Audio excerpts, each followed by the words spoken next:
Hello, my name is Edward Jason Martinez. Born January 19, 1964, son of Raul Herrera Martinez and Irene Mary Martinez. And this is my story. Here are some photos of my mom and dad when they first got married and early in our family life. Historical self-reflection. I was born in Smyrna, Tennessee. Most people do not know where it is, so here it is on the map and you see the arrow. It is pretty close to Nashville, Tennessee, and it was right in co-located with Seward Air Force Base. Here's a picture of me as a toddler, along with my brother, Raul Martinez Jr. We called him Rocky. Another picture of my dad while he was in the Air Force, where again, I'm a toddler. I never met or knew my great-grandparents on both sides of the family because they were born and died in Mexico.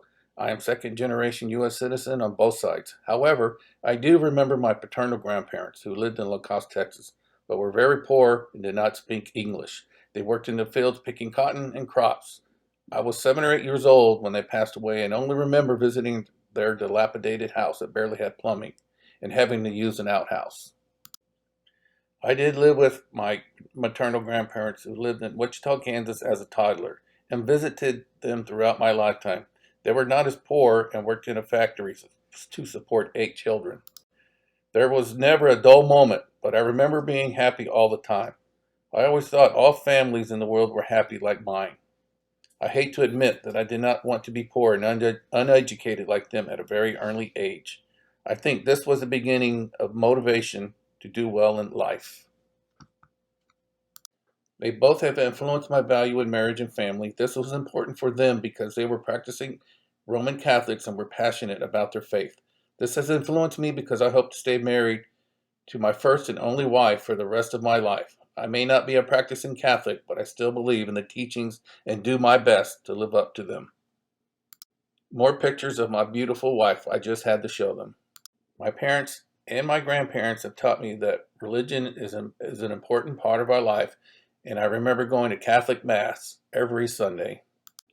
They were very poor and lived a simple life, but were extremely happy. They found ways to put food on the table, clothes on the kids' back, and a roof over their head.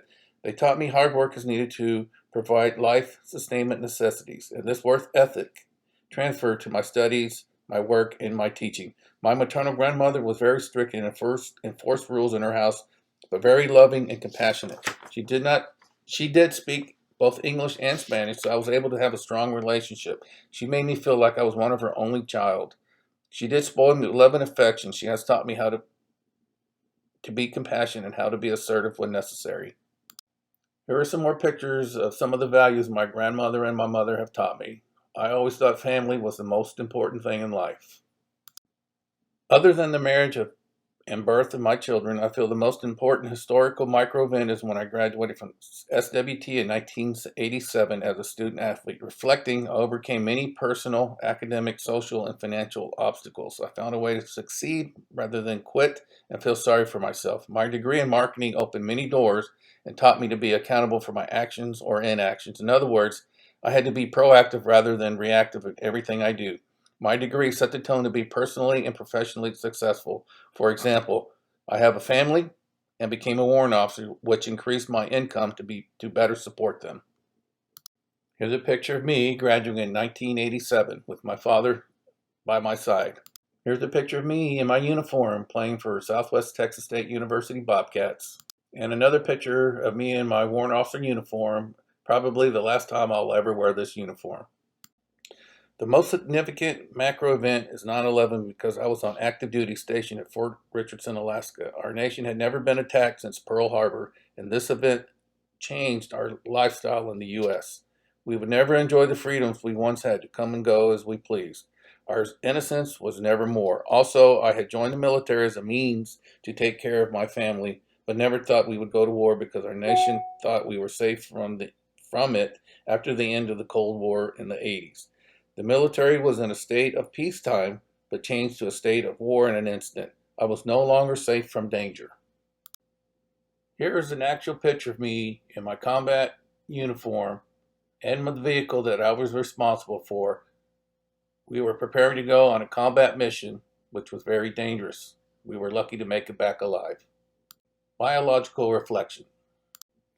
My biological features have dramatically changed, which is evident when comparing pictures of my youth and present. My facial skin is not as smooth and has many wrinkles. There are bags under my eyes, crow's feet, a double chin, graying hair, and I'm 40 pounds heavier. I inherited most of my genetic composition and physical makeup from my father. I have his athletic body type as well as his athletic talents in football, basketball, and baseball. We both played the same positions in each sport. However, I am 3 inches taller. My height came from my mother's side of the family. Her brothers are 5 feet 9 inches tall, just like me. My aunt, my I spoke to my paternal uncles, aunts, and childhood friends, and they said my dad was very shy, but liked to spend time with his close friends. According to Ornstein, an introvert or high gainer personality is shy and quiet, but is responsive to the external world. I can relate to this because my dad was my only role model as I was growing up, and I have emulated his personalities, behaviors, and temperament. My leadership style is a reflection of my genetic inherited gifts. I am a quiet leader that leads by example, will be assertive and vociferous when the situation dictates. As a quiet leader, I must set the example of good morals and ethics while in the public square, even when no one is watching. For example, I take the attitude that I'm on parade even when I go to the grocery store because I never know who might be watching my every move. Cultural self-reflection. I believe cultures learn behavior and traditions, especially in childhood, based on your experiences where you live geographically. I grew up in a predominantly Anglo community in San Antonio, Texas, with rural values and beliefs instilled in me since moving to the community in third grade. For example, most students wore Western attire, listened to country music and dancing, and enjoyed attending rodeos and church on Sundays. Of course, there were exceptions, but this was the mainstream culture I chose to accept as my identity and still stick to my ways. Even to this day, I still wear country and western outfits. I have lived my entire life in a military community as a child and adult.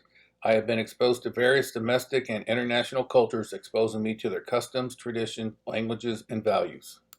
My culture, values, beliefs, attitudes, and practices have changed over the last 20 years because our society is no longer a male dominated world.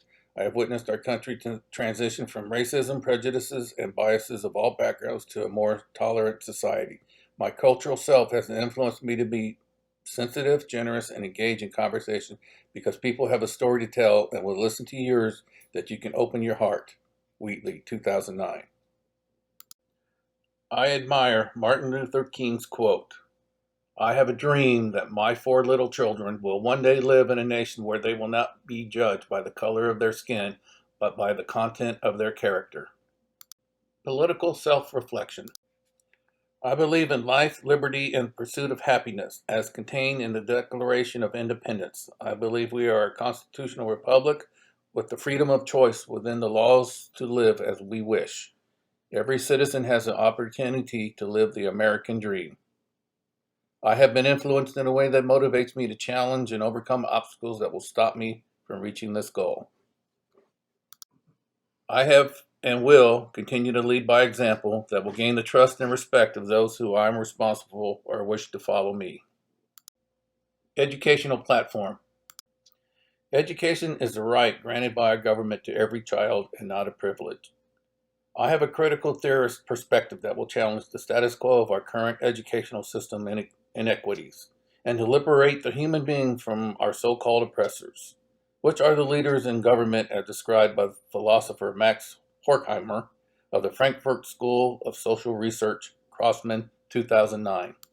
There appears to be an equity gap in resources and achievement between the high-income and low-income minority school districts in academics and sports. I'm open to school districts that have a plethora of resources. However, I advocate investing more tax dollars in our public education system for all children, especially those with physical or socio-economic challenges. According to Wheatley, people are the key to future solutions, not technology, although it can help. Our children's education must be addressed that will restore hope to promote change in the future for the benefit of humanity. My lifestyle inventory indicates I have strengths, competitive, and power tendency, which my peers agree with based on my structure of disciplines, from athletics and the military. My blind spot is in affiliative behaviors because I'm an introvert and prefer to remain quiet. And people not aware of it seems to perceive me as arrogant or unfriendly and unwilling to start a conversation. I attribute these and early childhood experiences from my father and geographical community because I was susceptible to learning and assimilating. Hofstede and Hofstede, 2004. I am near the end of my professional career and have been in leadership positions in sports, home, workplace, military school, and everyday life. My current leadership goal is to use my knowledge to influence our government leaders to invest more resources in our educational institutions, especially for disadvantaged children, and will interrupt pedagogy oppression. The lesson learned is that power is knowledge. For anyone out there still watching, thank you for your time. Good night. Eat 'em up, cats.